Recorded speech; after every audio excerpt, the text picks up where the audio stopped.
grabar desde aquí. Ahora las estoy grabando. Ah, buenazo, está. Golazo entonces.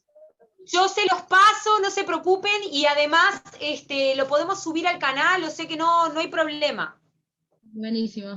Ve más entonces. ¿Cómo están? Bien, ¿y vos? Bien, todo bien. Bueno, Todo bien, todo bien. finalmente. Mirá, tenemos varias preguntas así.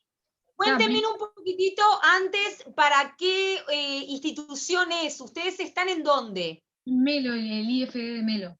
El Instituto En de el Formación. IFD de Melo, perfecto. Y están haciendo la entrevista para mujeres que trabajamos en estas temáticas. En realidad la entrevista es un proyecto que se hizo, es sobre las mujeres, sobre el mes, ¿viste? De la mujer, es el magisterio, ¿viste? Nosotros estamos estudiando magisterio. Y es sobre la Perfecto. mujer en la educación, Uno o para sea, nuestras. el tema, viste, que como que se quiere abordar, hay muchas mujeres que fueron, o sea, importantes y son, y en realidad pasan desapercibidas, o sea, por lo general no se mencionan, viste, es como más se habla de los hombres, entonces como queríamos, la idea era abordar un poco el tema y hablar de las mujeres que sí influyen en la educación y que hay un montón, y como también mostrar eso, que hay mujeres que hacen un montón de cosas, que hicieron y hacen, y también como darle también eso, darle visibilidad. eso mismo. Muy bien, me Nosotros, encantó. O sea que tiene un enfoque, la entrevista tiene un enfoque principalmente en género. sí, sí, exacto, como sí, por el mes de la mujer y lo que es la mujer en la educación. Y nosotras pensamos en vos porque sos una mujer justamente que hace un montón de cosas re importantes y Muchas que, gracias. y claro, nos gustaría también como dar visibilidad a eso y por eso teníamos como algunas preguntas para hacerte.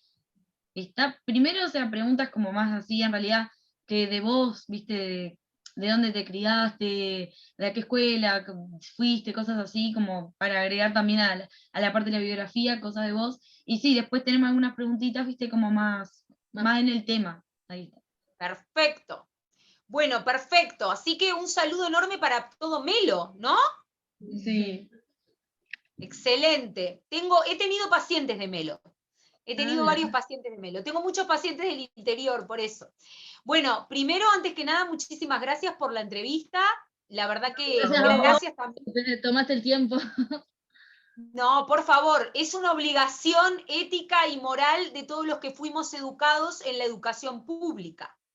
Yo siempre les digo a todos mis alumnos que quienes fuimos educados en la educación pública, después tenemos una obligación también, les diría que cívica y estatal, por devolverle al país lo que el país de alguna manera nos formó sin cobrarnos nada, aunque bueno, eso también muchas veces es cuestionado, bueno, porque hay gastos, sí es verdad, pero en otras partes del mundo, yo que trabajo internacionalmente, les puedo asegurar que tienen que pagar para educarse. En nuestro país, por suerte, eso no sucede así tal cual, así que bueno, una obligación nuestra de todos los que egresamos de la universidad pública y que hemos hecho toda nuestra formación educativa en lo público, como es mi caso, tenemos una responsabilidad en ese sentido de devolver siempre a los estudiantes y de devolver a la sociedad en toda, ¿no? ¿Verdad? Porque esto, de alguna manera, les es útil a ustedes, pero también puede ilustrar a otras personas, así que bueno, en ese sentido, la agradecida soy yo, así que muchísimas gracias. Bueno. Con respecto a lo que me están preguntando, yo hice desde jardinera en adelante, todo a nivel público. Me eduqué en lo público siempre. La escuela, nací aquí en Montevideo, Uruguay. La escuela la hice también pública. Todo el proceso, el liceo también, exceptuando solamente 2 años que los hice en un liceo privado, y después continué, bueno, el preparatorio fue en el IABA, y después seguí en la UDELAR, en la Facultad de Psicología de la UDELAR, así que también fue todo público.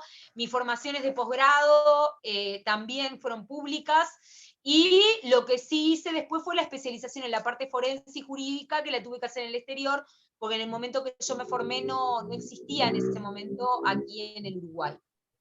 Así que bueno, un poquitito más o menos eso es un poco mi historia. Tengo buenos recuerdos también de mis maestras que me marcaron mucho y que fueron centrales, que la tarea de magisterio es clave en la historia de vida de cualquier persona, así que bueno, seguramente ustedes van a ser muy importantes para una cantidad de niños que van a educar. Esperemos. Ojalá, Ojalá. es la idea. Sí, claro, esa es la idea.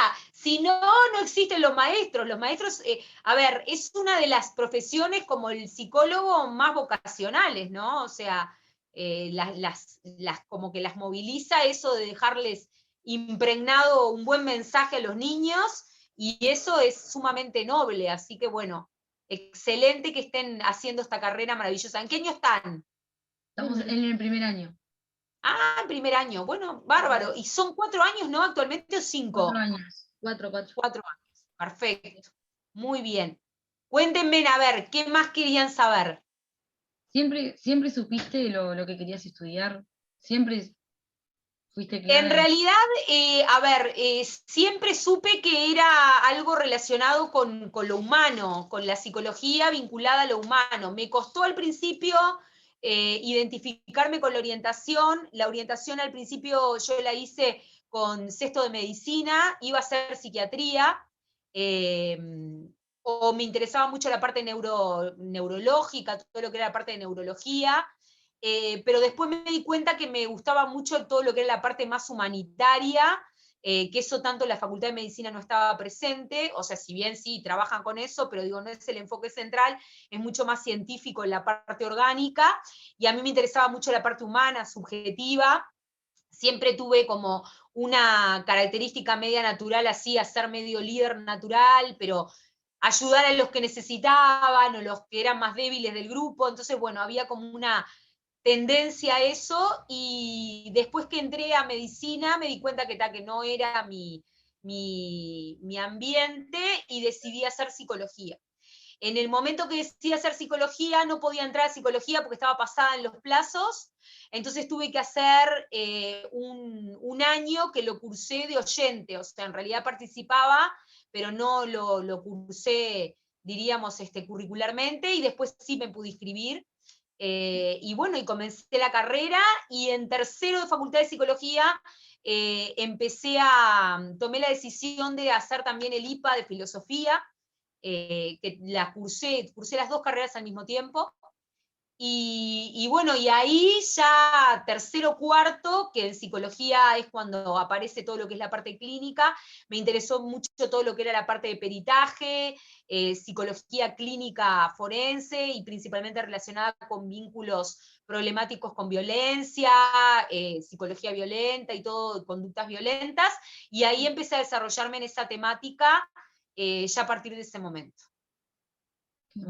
Y cuando vos o sea, decidiste estudiar lo que es la psicología forense, ¿eran mayoritariamente, o sea, mujeres, hombres? O sea... No, directamente no eran, porque a ver, había muy pocos, solamente a nivel de nuestro país habían 4 nada más, específicamente. Yo tuve la fortuna de tener a 2 docentes que trabajaban muy directamente con la temática.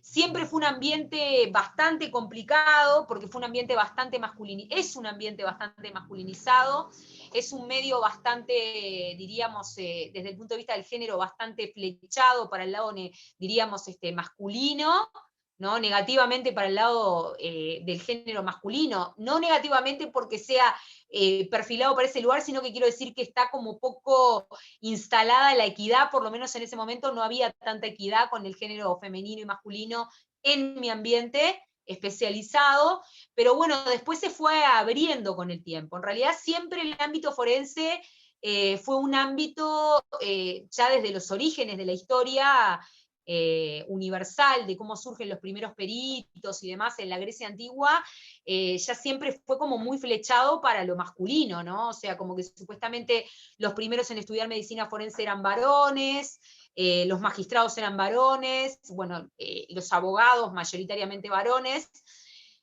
No había como mucha amplificación para el lado femenino, y como que las mujeres no podíamos entrar a ese terreno, porque era un terreno como que estaba más vedado de manera no dicha, ¿no? Para el lado masculino y no femenino.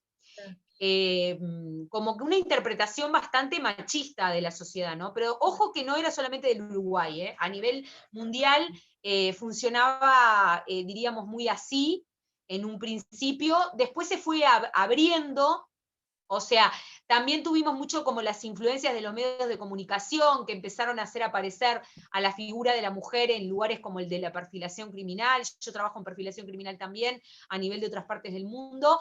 Y, a ver, la perfilación también implica que el rol de la mujer técnica especializada en ese terreno sea beneficioso específicamente cuando es género femenino más que género masculino, porque somos mucho más perceptivas, tenemos más sensibilidad. Entonces, bueno, como que diríamos nuestra característica de género también nos hace como más diríamos, aptas, ¿no verdad? O extramente aptas para ese tipo de roles, de percepción, de captación, de observación. Y recién ahí como que se empezó a abrir el ambiente más hacia el lado femenino, diríamos, pero en un principio era ultra masculinizado, o sea, eran varones solamente los que practicaban en esa área. De hecho era como esta cuestión media machista de, bueno, si sos mujer no puedes estar expuesta a ese tipo de actividades, no es bueno, no es positivo, ¿sí? O en su defecto la percepción también muy masculinizada y machista de que, bueno, si sos mujer y estás en ese ambiente es porque algún tipo de vínculo no natural esperable para ser mujer con lo violento tenés, entonces necesariamente tenés que, o sos masculina, o sos muy fálica, bueno, toda esta cuestión, ¿no? Pero después como que eso se fue disolviendo. Yo trabajé mucho en Uruguay en ese sentido, porque en realidad fui una de las primeras psicólogas forenses muy jóvenes, mujer. Entonces, bueno, cuando empecé a aparecer en los medios de comunicación, que eso tienen todas las entrevistas en mi canal y demás, fue como muy impactante también que una mujer hablara de eso. Pensé en un principio que me iba a encontrar con algo bastante complicado a nivel psicológico-social, ¿no? De oposición a que era mujer y demás y que estaban estos temas, pero sin embargo no fue tan así, o sea, hubo bastante apertura, y se empezó como diríamos, a ser más genérico. Actualmente como que no estoy de contacto muy directo con lo que es nuestro país en ese sentido a nivel de sensibilidad de género en el ámbito en el que yo trabajo, porque si bien sé que hay muchas abogadas mujeres que ya están trabajando en estas temáticas hace mucho, ¿no? Que se trabaja mucho más con los peritos, mujeres y demás, yo tengo mucho contacto con el exterior, y en el exterior trabajo muchísimo, doy clases en el exterior, internacionalmente, México, Guatemala, Honduras, Perú, en otros países de Latinoamérica, Colombia, Venezuela, es como muy común ya al día de hoy, muy natural que la mujer esté involucrada en este tipo de tareas, ¿no? O sea, es como que es muy, muy normal. En realidad, les diría que hay más mujeres que varones asociados a este tipo de tareas, a la parte de lo que es la parte pericial, la parte especializada forense y demás. ¿Qué, qué fue lo que te motivó? Porque has estudiado un montón en realidad. Y seguí, o sea, o Sí, sea, voy a seguir estudiando hasta que no esté más acá. y eso Porque es uno, todo lo, o sea, claro, todo el conocimiento bueno que tenés y que, o sea, todo lo que te has dedicado a estudiar y eso está, además, qué te motiva?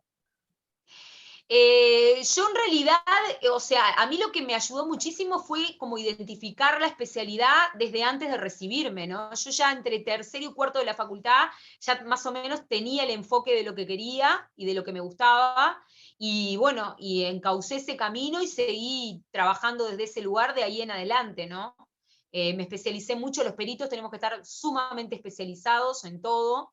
Imagínense, el perito psicólogo necesita muchas especializaciones. A veces los estudiantes me dicen, bueno, ¿y cómo uno se recibe de perito psicólogo? Bueno, a ver, estudiando muchísima formación, necesitas en la parte psicológica, en la parte clínica, en la parte psiquiátrica, en la parte conductual, neuropsicológica, neurocriminal, todo lo que te apoye en lo que diríamos podés ver, ¿no? O podés percibir o podés captar. Siempre fui una mente muy inquieta, ¿no? Capaz que eso también me ayudó. Soy una niña hiperactiva, operativizada, tuve muchos años de análisis, tengo muchos años de análisis arriba, psicológicos, míos, personales. Me ayudó mucho eso para seguir sosteniendo esta avidez a seguir aprendiendo. y como que también te va llevando, porque digo, cuanto más aprendés, te haces como mucho más dúctil y más capacitada para poder seguir ayudando cada vez más, ¿no? Trabajar también en el ambiente donde yo trabajo, que tiene que ver con esto del trabajo con víctimas y con niños y adolescentes maltratados y demás, también es una responsabilidad enorme de que si yo no me formo hay una cantidad de cosas que dejo de ver y que no puedo dejarlas de ver porque es una falta grandísima para quien estoy defendiendo o quien estoy amparando. Entonces, bueno, hay toda una cuestión también humana ahí de responsabilidad ética en la tarea que es como muy presente, ¿no? Creo que eso como que fue lo que me llevó a seguir estudiando, y siempre digo que el día de mañana, cuando sea muy, muy, muy viejita, ojalá, y no sé, esté en una cama, no sé, y ya no pudiéndome mover, daré clases gratis desde la cama, ¿no? O sea, también tengo mucho compromiso con la tarea de la docencia, ¿no? Que es lo que ustedes hacen. Sí. Claro. No, yo iba a decir que, ¿cómo se te ocurrió traer la psicología al país? Porque fue que trajo La psicología forense. la psicología forense. ¿Cómo hiciste para traerle el conocimiento?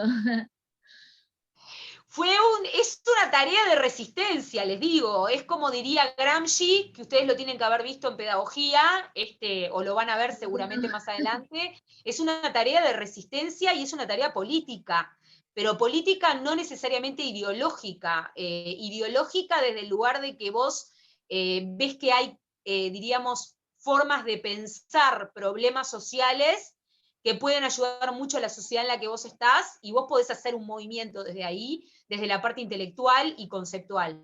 No me refiero a intelectual o somos intelectuales, no. A ver, un intelectual comprometido con lo social, ¿no? O sea, yo al principio cuando empecé a trabajar toda esta línea, también, bueno, fundé mi institución, y mi institución empezó con una cantidad de cursos, jornadas y congresos interdisciplinarios donde traíamos a muchos pensadores a la vez a exponer temas de importancia, por ejemplo, la delincuencia juvenil, no sé, una cantidad de temáticas importantísimas socialmente, y eso fue la manera de ir entrando, haciendo entrar formas distintas de pensar, ¿no? Lo que hoy por hoy se llama a nivel de otros países las políticas criminales, ¿no? O sea, tratar de ver cómo pensás los problemas sociales, culturales, inclusive a veces económicos, desde lugares que eviten que aumenten los niveles de víctimas y que más que nada, en vez de aumentar, que disminuyan, ¿no? Que la población esté más protegida, el conocimiento, difundirlo, porque en realidad cuando nosotros conocemos los fenómenos contra los que tenemos que intervenir, disminuye el miedo y la persona se hace como mucho más evolucionada, inclusive como ciudadana, ¿no? Entonces todo esto como que, bueno, a mí me impulsó muchísimo. Yo, por ejemplo, fui una de las primeras, y no lo digo por vanidad ni por arrogancia, pero en realidad fui, no sé si la primera en hablar de feminicidio. El término feminicidio yo lo trabajé en el programa Esta Boca es Mía, como por el 2000, no sé, me acuerdo, debe haber sido 2010, 2011. ¿No? Y se hicieron programas de radio donde se difundió todo esto a través de un congreso que trajimos panelistas de México a exponer sobre la temática, y aquí en el Uruguay todavía la tipificación de feminicidio no se hablaba. O sea, ni siquiera se sabía lo que era. ¿Ok? Claro. No quiero decir con esto que mis colegas o mis compañeros de derecho no supieran, sí sabían, pero quiero decir, no se aplicaba a la jurisprudencia uruguaya en ese momento, ¿no, verdad? Como ahora. Entonces, bueno, es un poco esto de empujar que aparezcan en escena figuras que no sean, como decía Freud, traerle la peste a la sociedad, sino todo lo contrario. Cuanto más herramientas le das a la población más se arma, en el buen sentido de la palabra, ¿no? Y más se sabe defender, prevenir, poder trabajar en prevención, poder mejorar, ¿no, verdad? Principalmente un poco por ahí sería. Obvio, obvio. Yo en realidad me manejé un poco por esa línea. Claro. Qué genial. Sí. Esa parte no la Para que sabía. también tengan conciencia de, y esto me parece que está importantísimo transmitírselo a ustedes que son futuras maestras, que en realidad a veces el uruguayo tiene como una idiosincrasia, les digo, porque al trabajar ahora mucho con el exterior, uno compara culturalmente, ¿no? No quiere decir que seamos mejores o peores, pero somos como medios como depresivos, en el sentido de que no, yo desde mi tarea que esté haciendo no puedo aportar nada, no puedo generar cambios, y sin embargo los cambios sociales, culturales, vivenciales, sí se pueden generar desde la tarea que tú hagas. O sea, el tema es cómo lo enfocás. Y a veces si no te da resultado, no pasa porque estés mal tú o porque estés tú mal parado frente a la realidad que querés cambiar, sino pasa porque capaz que no elegiste las estrategias apropiadas, por eso no obtenés resultados. Entonces, bueno, no se cansen de elegir estrategias, ¿no? Estrategias para conseguir lo que buscan conseguir, porque en realidad justamente esa es la batalla que se pierde. Cuando nos cansamos porque no tenemos los resultados que queremos, pensamos que es que nuestra tarea no da resultados. Y en realidad tiene que ver con que no elegimos capaz que los caminos más apropiados para poder conseguir los resultados que buscamos, ¿no? Hay una diferencia ahí. ¿Ah? Bueno, muchísimas gracias bueno, por todo, por habernos dado todas las respuestas. Y bueno, y después te mandamos, porque teníamos en mente hacer, que vamos a ver cómo nos ingeniamos un podcast, porque nosotros hicimos unas diapositivas, ¿viste las que te mostré? Divina, sí, muchas gracias. No, ya estoy en la etapa de los viejos que se emocionan porque le hacen homenaje. Nah, pero de verdad. Re merecido. No, muchísimas gracias, lo vi, excelente, excelente. Nosotros lo que queríamos hacer con esta entrevista es armar, bueno, en las diapositivas como agregar algunas más, pero hacer como un podcast, o sea, agregar esta parte o sea, alguna parte de audio, ¿viste? Y ir agregando, pondremos algunas imágenes también, ¿viste? Como hacer alguna, pero eso vamos a ver el lunes, bien, para hacer la parte de audio, y después si querés te mostramos todo como nos queda, o sea, todo junto, digamos. Con muchísimo gusto, inclusive si quieren se puede hacer una entrevista en vivo, yo no tengo problema, me hacen la conexión por Zoom, me dicen el día y puedo, si quieren abrir otra instancia con el grupo ahí presente, que me hagan las preguntas que quieran, eso no hay ningún problema. Estaría buenísimo, sí, estaría no, hablamos estaría bueno como idea. Lo otro que les quiero dejar como mensaje para las futuras maestras es que trabajen siempre en la línea de las emociones, no se olviden, eso es fundamental, trabajar con todo lo que es el programa de psicología emocional para los niños de todas las edades, y cuanto antes puedan trabajar eso, mejor, promover el tema de la empatía, ¿no? Que a nivel ahora, inclusive hasta neuropsicológico, se están, diríamos, accediendo a informaciones científicas importantísimas, como poder, por ejemplo, cambiar las estructuras de ADN de las células desde las emociones. O sea, imagínense lo importante que es poder trabajar con niños ya todo el tema emocional. No que la maestra se transforme en un psicólogo, porque obviamente tienen 10.000 actividades para cubrir como maestra ya, pero sí que se pueda enfocar más magisterio desde la parte de la psicología emocional, y todo lo de la promoción de la empatía en chiquitos, desde chiquitos en adelante, fundamental, fundamental, como lo hace Oriente, como lo hace, por ejemplo, Japón, China ya lo está haciendo. Trabajar eso para prevenir violencia a futuro es la clave total. Y si queremos disminuir, ustedes que ya están con esto del género, el tema de la violencia justamente doméstica, la violencia contra las mujeres, poder empezar a trabajar la empatía y la compatía, que vendría a ser la misericordia más la empatía, ¿no? Que es una diríamos, categoría más avanzada emocionalmente. Si ya empezamos a trabajar con los chiquitos la parte emocional, es mucho más simple después de adultos y de adolescentes que no nos encontremos con los problemas que después pueden complicarse en la parte de la violencia. Claro, los problemas de hoy en día que hayan instalado ya en la sociedad. Exacto, exacto. Y aparte, también didácticamente a ustedes como maestras les es súper operativo, porque una clase donde los tengas, diríamos, más aceitados en la parte emocional, es una clase mucho más relajada, más interactiva. Las maestras no se estresan tanto, porque digo, el trabajo de ustedes es un trabajo con un nivel de burnout altísimo. Entonces, bueno, poder ir, ¿no? Combinando, sin caer en esta cosa de lo ultra light como algo cursi o sin sentido, no. apuntando más a una cuestión más científica aplicada a todo lo que es lo emocional, ¿no? O sea, trabajar con espacios de relajación, pero también para maestras, trabajar con eso, porque, miren, en Francia el día de hoy ya se hizo la determinación, y de hecho ya es lo que se está manejando en la Organización Mundial de la Salud, de que el primer gran mal que va a ser considerado como el gran mal para el 23 y el 24, más específicamente para el 2025, detectado así como el gran mal de la humanidad, y la primera causa de muerte a nivel mundial es la depresión. ¿No? Hoy por hoy se sabe que la depresión es la madre de todos los males posteriores, incluyendo, diríamos, el aumento de los niveles de violencia.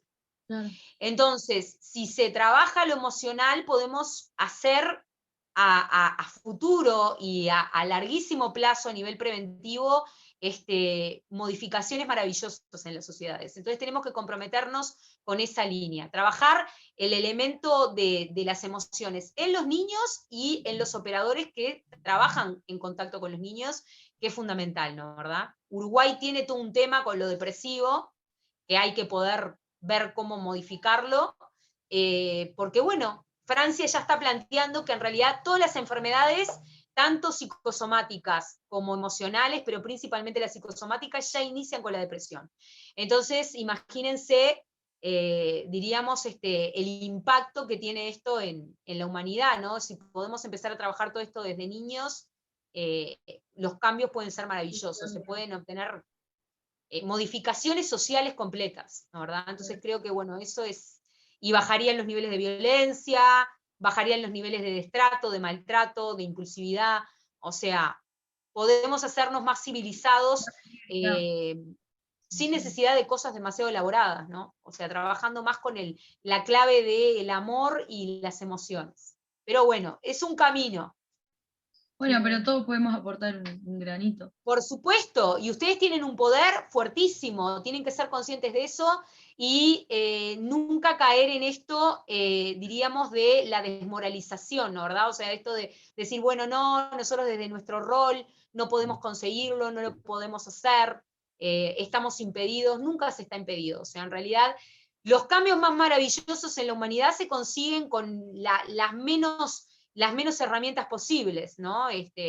Con lo que tenemos poder hacer cosas efectivas y que transformen realmente realidades, ¿no? Y ustedes ya están en ese camino, así que felicitaciones. Bueno, muchas gracias.